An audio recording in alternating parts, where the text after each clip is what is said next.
Leslie Herbert Wexner was born on the 8th of September, 1937 in Dayton, Ohio, to Bella and Harry Wexner, Russian Jewish immigrants who embodied the American entrepreneurial spirit.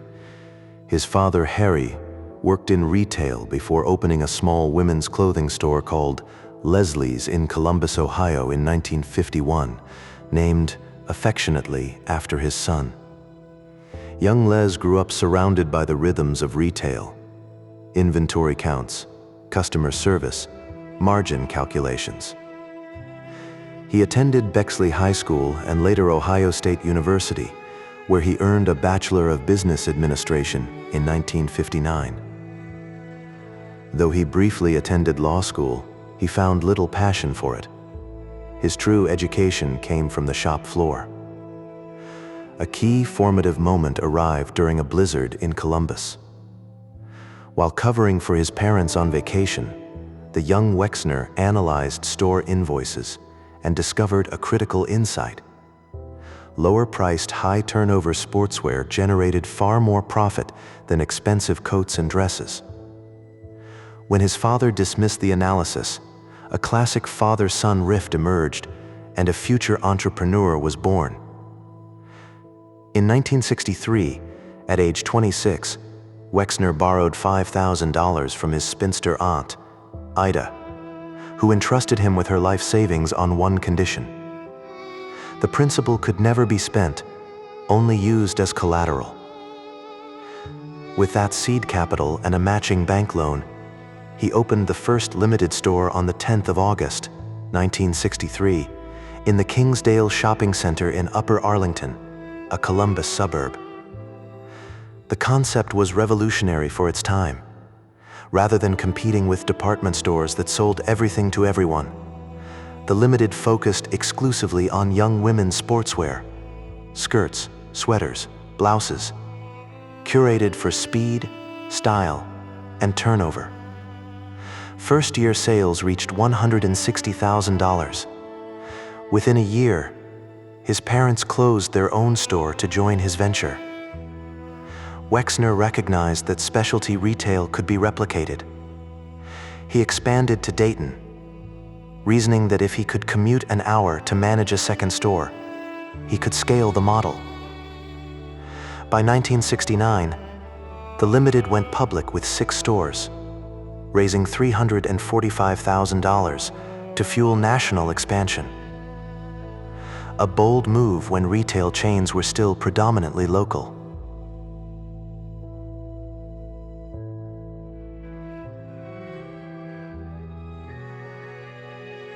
The 1970s marked Wexner's transformation from shopkeeper to systems architect.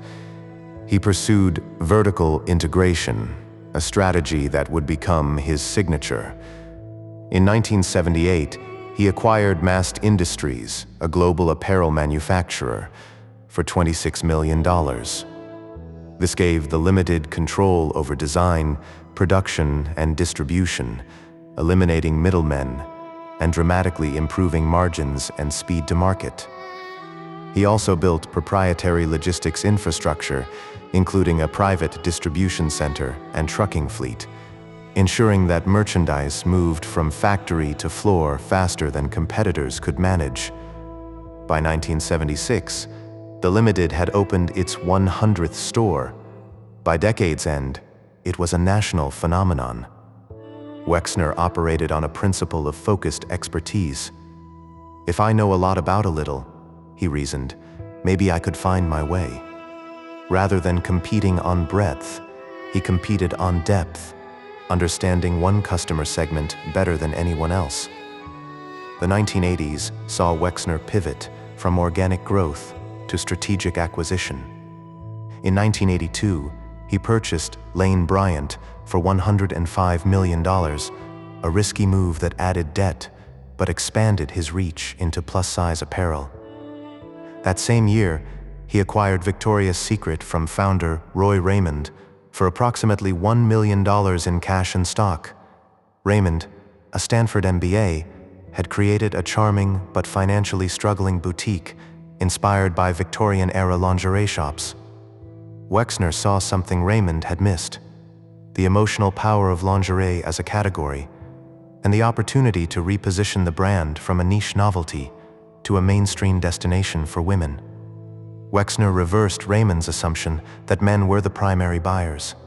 Drawing inspiration from Émile Zola's 1883 novel The Lady's Paradise, he reimagined Victoria's Secret as a ladies' paradise, a comfortable, empowering space where women could shop for intimate apparel without judgment. Within 5 years, the brand grew from a handful of San Francisco stores to nearly 350 locations nationwide. Sales quadrupled in 1990 alone. Throughout the decade, Wexner added brands like Henri Bendel in 1985, Lerner New York in 1985, and Abercrombie & Fitch in 1988, building a diversified retail conglomerate. Each acquisition was evaluated through the lens of his core competencies: specialty focus, vertical integration, and data-driven merchandising.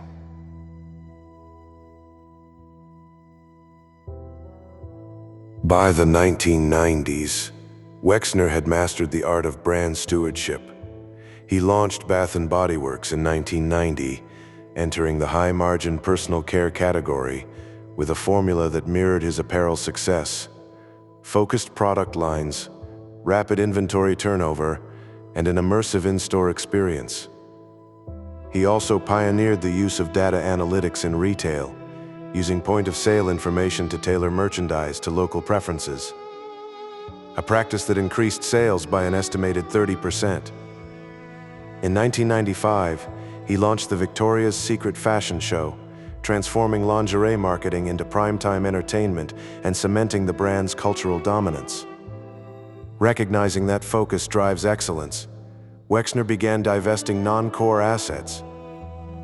He spun off Abercrombie & Fitch in 1996, sold Lane Bryant, and exited most apparel brands to concentrate on the company's two powerhouses, Victoria's Secret and Bath & Body Works.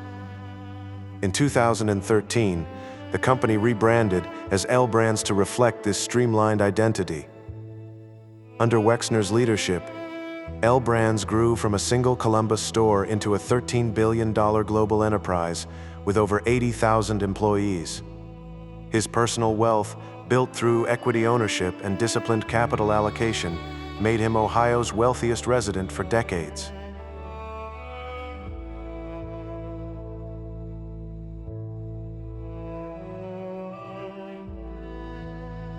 Leslie Herbert Wexner, the billionaire founder of L Brands, the architect of the Limited, the man who brought Victoria's Secret to the world.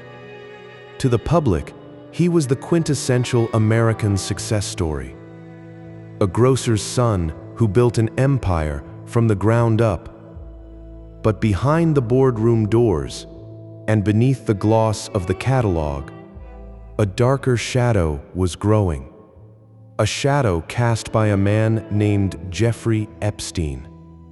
Their relationship was not merely business. It was intimate. It was financial. And for the victims of Epstein's trafficking ring, it was a gateway.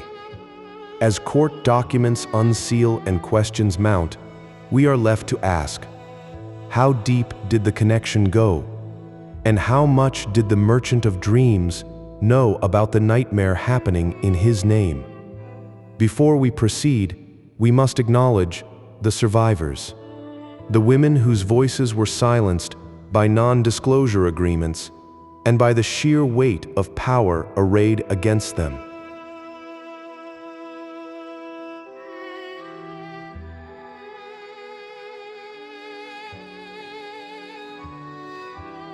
He became the wealthiest man in Ohio, a philanthropist, a donor, a pillar of the community.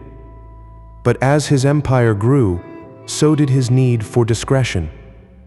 Wealth of this magnitude requires management. it requires trust. And in the late 1980s, Wexner placed his trust in a man who would become the most notorious criminal of the 21st century.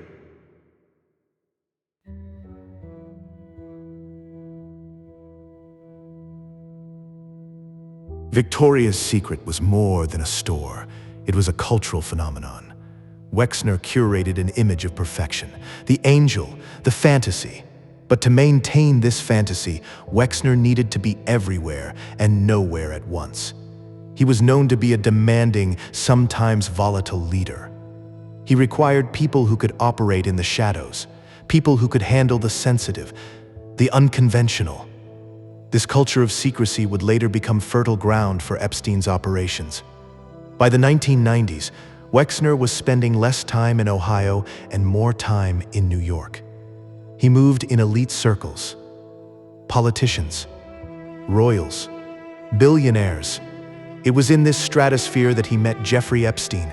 Epstein presented himself as a financial wizard, a man who could make money grow without question. For Wexner, Epstein became more than an advisor. He became a proxy.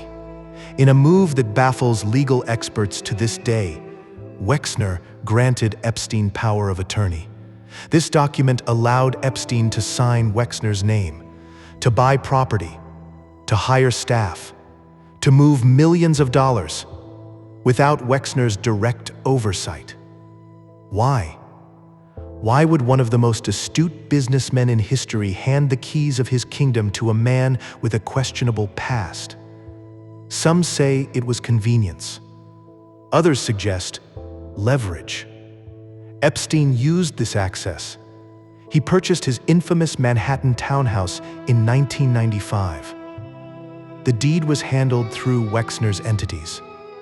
For years, Epstein told people he represented Wexner. He used the billionaire's name to open doors, to gain legitimacy, to lure victims. As the years passed, the relationship deepened, then fractured. Wexner later claimed he severed ties in 2007 after Epstein was first investigated. But the ties, it seemed, were knotted tight. Epstein listed Wexner as his only known client for a period of time. Yet Wexner claimed he was unaware of the extent of Epstein's activities. He claimed he was a victim of Epstein's misappropriation. But the unsealed court documents tell a more complex story. In the testimony of Virginia Giuffre and in the depositions of those within Epstein's orbit, Wexner's name surfaces repeatedly, not as a perpetrator of abuse, but as the enabler of the environment where abuse could flourish. We must pause here to consider the victims. Young women who were trafficked, who were told they were meeting powerful men, who were told that Wexner's world was a world of opportunity. When Epstein invoked Wexner's name, it carried weight. It carried safety. It was a lie. Did Wexner know what happened on the planes? Did he know what happened in the townhouse? The files suggest that Epstein's staff were often paid through Wexner's companies. The Ghislaine Maxwell connection was known within the inner circle. In 2019, after Epstein's arrest, L Brands launched an internal investigation. They concluded Wexner had no knowledge of the crimes. The FBI investigated. No charges were filed against Wexner. Legally, he is clear. But in the court of public opinion and in the memories of the survivors, the questions remain.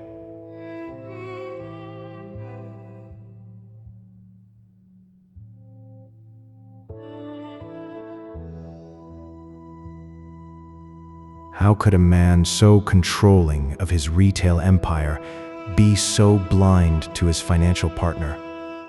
In early 24, a new trove of documents was unsealed. The world scanned the names. Wexner was mentioned, not in the context of direct abuse, but in the context of proximity. One deposition revealed that Epstein told a victim he was managing Wexner's money and that Wexner was aware of the messages. Another document detailed how Epstein used Wexner's private security to screen visitors. He retreated to his estate in Ohio. He continues his philanthropy. He maintains his innocence. But the shadow of Epstein is long. It stretches from the Caribbean to the corridors of power, and it touches the legacy of the man who sold America its fantasies. For the victims, the legal clearance of Les Wexner does not erase the trauma. The system allowed Epstein to operate because men like Wexner provided the cover of legitimacy. Money washed away the questions. Power silenced the doubts. The story of Les Wexner and Jeffrey Epstein is not a simple tale of villainy. It is a study of complicity. It is a reminder that evil does not always operate in the dark. Sometimes it operates in the penthouse. Sometimes it signs the checks. As we close this file, we return to the most important voices, the survivors. Their fight for justice continues long after the headlines fade. They seek not just accountability for the hands that touched them, but for the systems that allowed it to happen. Les Wexner built an empire on the idea of the perfect image, but images can be retouched. Secrets can be sealed. The truth, however, has a way of finding the light. And in that light, we must all look closer.